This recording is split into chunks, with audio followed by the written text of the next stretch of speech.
امام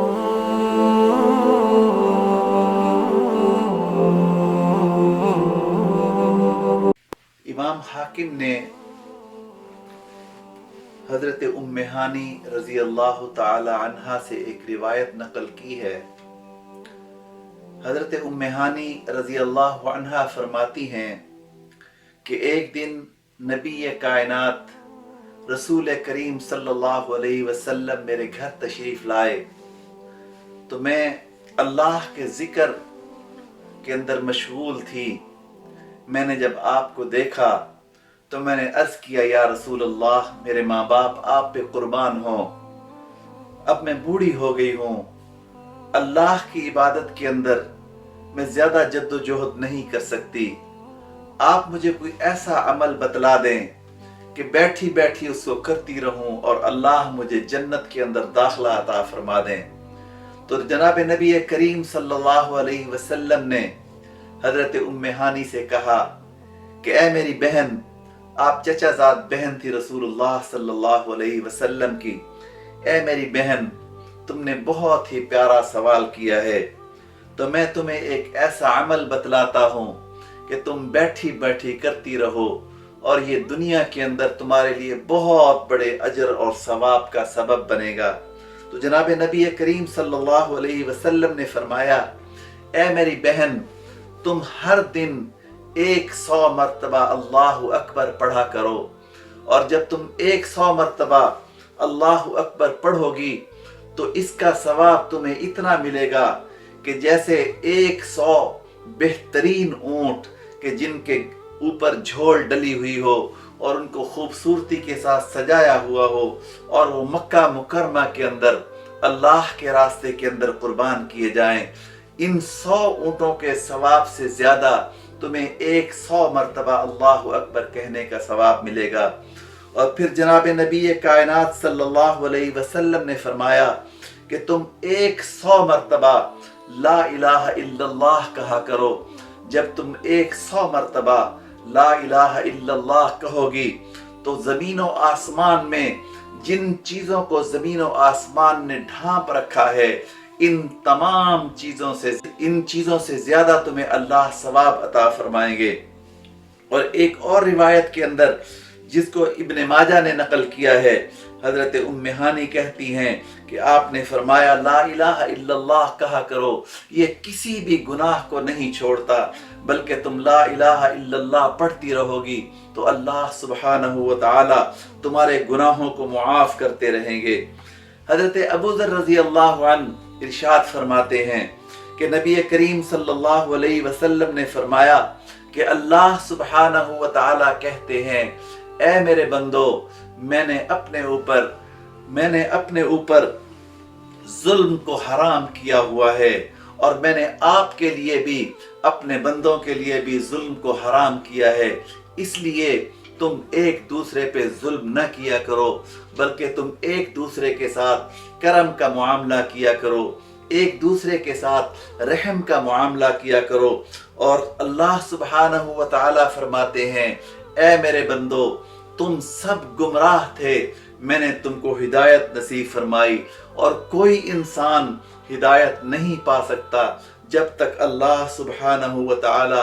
اس کو ہدایت نصیب نہ فرمائے۔ نبی کریم صلی اللہ علیہ وسلم فرماتے ہیں کہ اللہ سبحانہ و تعالی کہتے ہیں، اے میرے بندو، تم سب بھوکے ہو جب تک میں تمہیں رزق عطا نہ کروں، اور تم مجھ سے رزق مانگا کرو، تم میرے سامنے اپنے دامن کو پھیلایا کرو، اور میرے سامنے پھیلنے والا دامن کبھی بھی خالی ہاتھ نہیں لوٹے گا۔ تو اللہ سبحانہ و تعالی کہتے ہیں اپنے بندوں سے کہ تم بھوکے ہو، تمہیں کھلانے والا میں ہوں، تم بھوکے ہو، تمہیں رزق پہنچانے والا میں ہوں، اس لیے تم اپنے رب کو پہچانو اور اپنے رب سے رزق کو مانگا کرو۔ اللہ سبحانہ و تعالی پھر فرماتے ہیں کہ اے میرے بندو،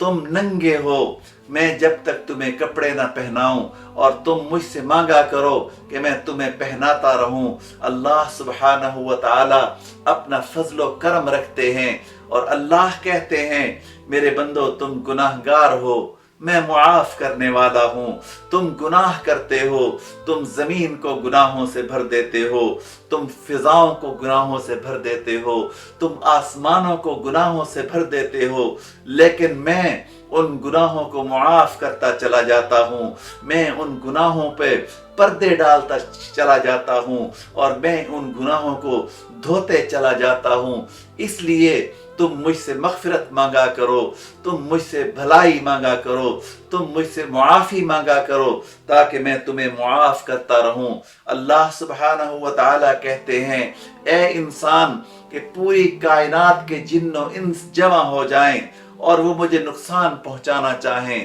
وہ مجھے نقصان نہیں پہنچا سکتے، اور پوری کائنات کے انسان اور جن جمع ہو جائیں اور اللہ کی بادشاہت کو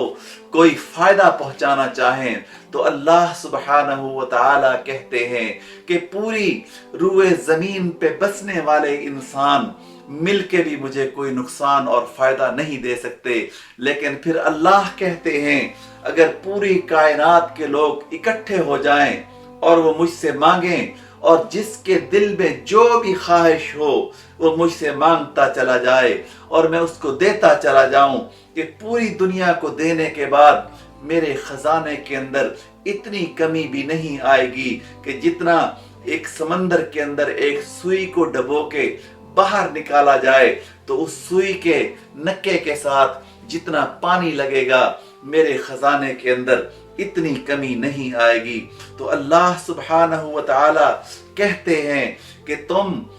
نیک عمل کرو اور اپنے اعمال کو اکٹھا کر کے جب میرے پاس آؤ گے تو میں ان اعمال کو تولوں گا اور ان کا پورا پورا بدلہ تمہیں عطا فرماؤں گا، اور پورا پورا بدلہ نہ کمی کی جائے گی اور نہ ہی اس کے اندر کسی قسم کا کوئی نقصان دیا جائے گا۔ تو اس لیے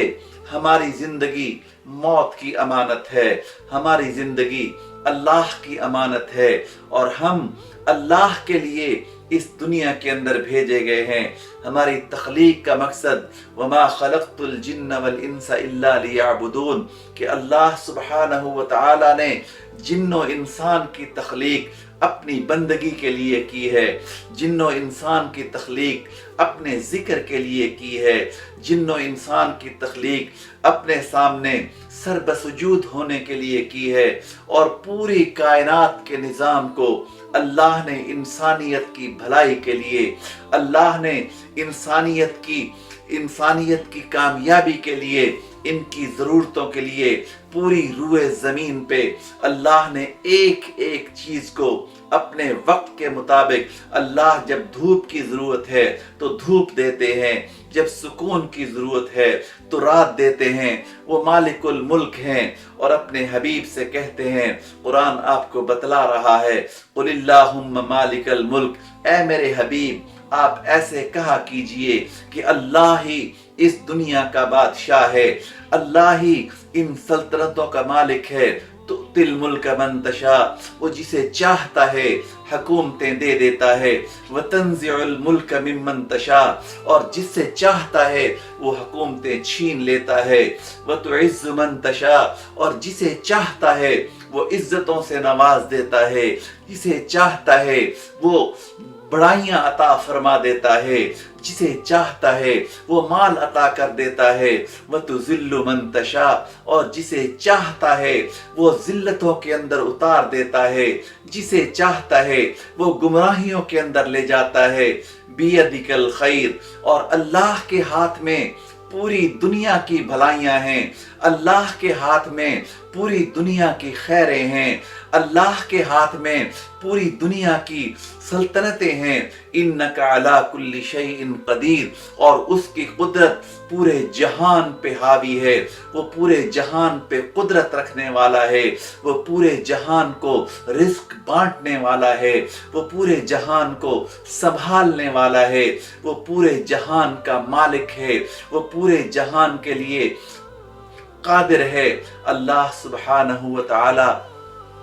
اس دنیا کے مالک ہیں اور ہم اس کے بندے ہیں، ہمیں اس کے سامنے